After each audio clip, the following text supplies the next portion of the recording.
of reports breaking now that this has been verbally agreed to. What's the latest that you can tell us about all of this?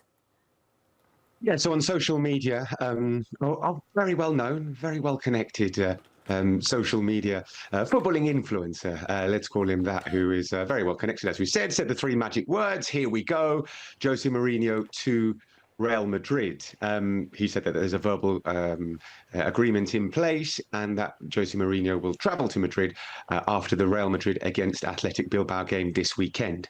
I was looking in the media to see if this kind of social media output had any kind of influence on the Real Madrid covering media here today. There's nothing.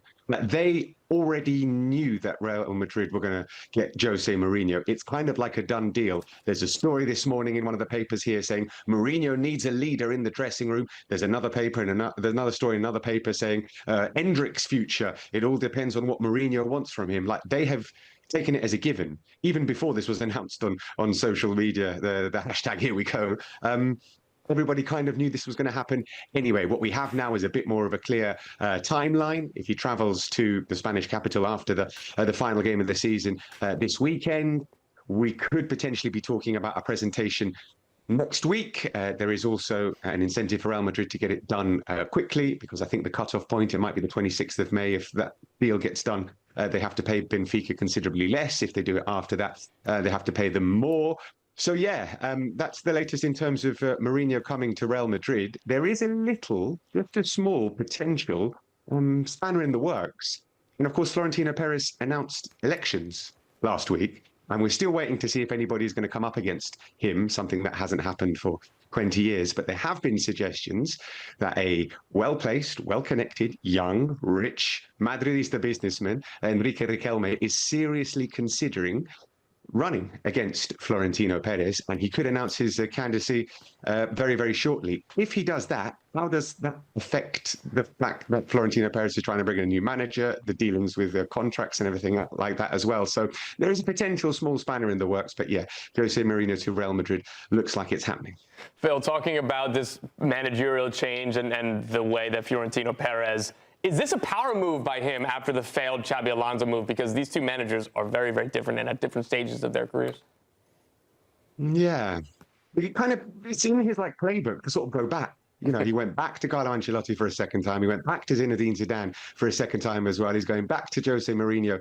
And in his mind, he has always had this kind of idealized version of José Mourinho. The team, the dressing room was so strong under Mourinho. We competed so well against Barcelona under José Mourinho. He's what's needed to bring this dressing room together. This is president's call. I mean, everything at Real Madrid is the president's call, but this is directly coming from him. So I don't know if it's a power move. I mean, it is if it works out. It certainly was with Zidane and Carlo Ancelotti. This feels like a power move / last throw of the dice. I don't know. It feels a little bit more desperate than those other moves. Again, twofold.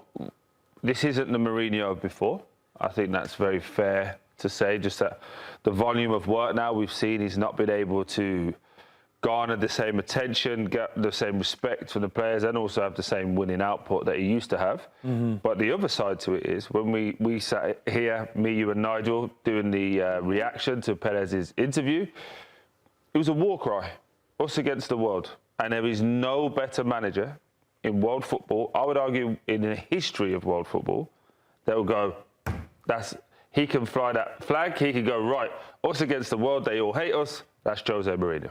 So that's why, to me, it makes so much sense. There is no manager out there that can create propaganda against your team and defend your interests beyond the football like José Mourinho.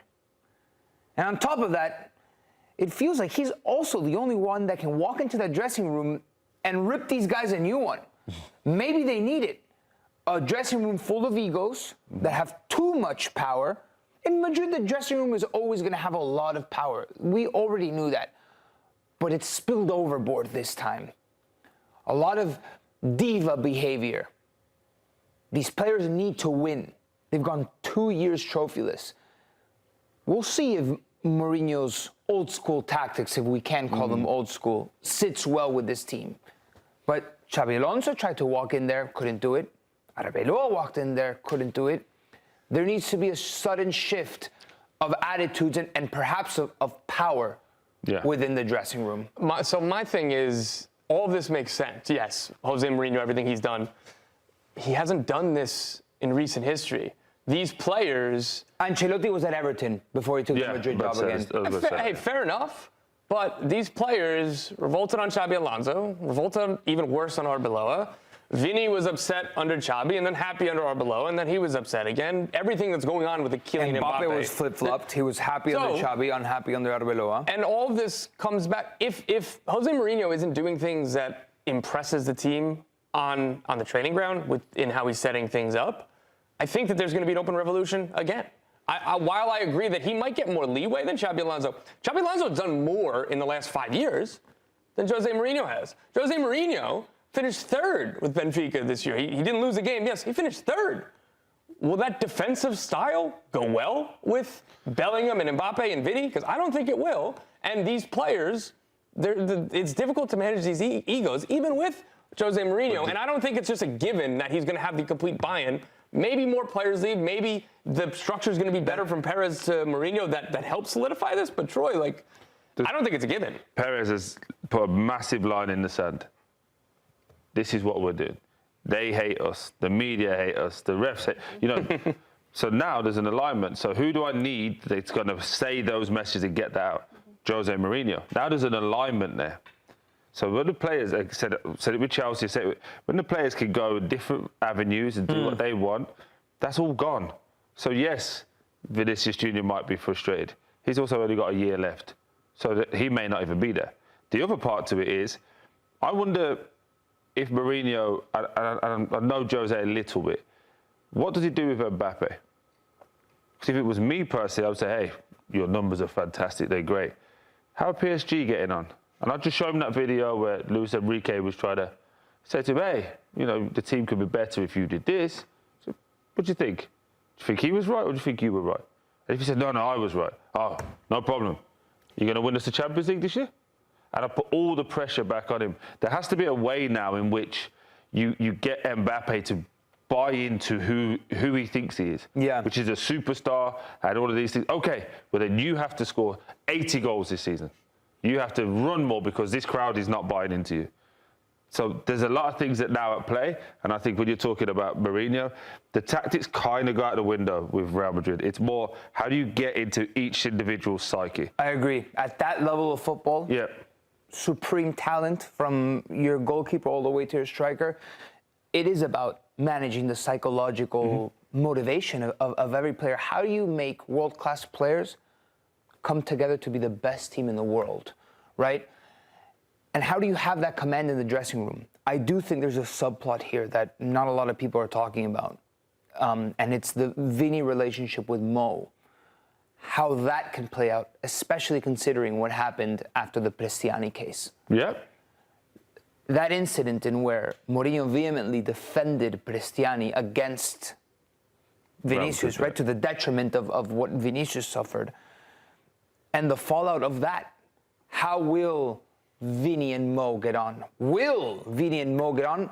Will Vini still be there? And where Vini has been a point of contention within the dressing room, questions about the relationship between Mbappe, questions about the relationship between him and the manager. It was bad with Xabi Alonso, it's now good with Arbeloa. Arbeloa is leaving. His contract is up next summer. If I'm Florentino Pérez and I want to reestablish authority in the dressing room, someone's got to go. Perhaps moving Vinicius out of the way to just send the message. There is no player bigger than this club reestablishes that order. But I think that going into the summer is definitely a subplot to keep an eye on, because it feels like this is the start of a revolution at Real Madrid. Yeah. And then very, very, very quickly, devil's advocate though, just to be fair, Mourinho could go in there and say, hey, I defend my players to the death. So what he did with the guy from Benfica, he said, hey, just imagine what I'm going to do for you. Just to give it context, I totally take your point. I just think it's fair we have to say Mourinho was doing a job. He has to defend his players. He has to defend the club he was working for. Thanks for watching this video from Morning Footy. For all news and insights regarding leagues around the world like EFL, Serie A, and all UEFA competitions, both men's and women's, don't forget to sign up for Paramount Plus.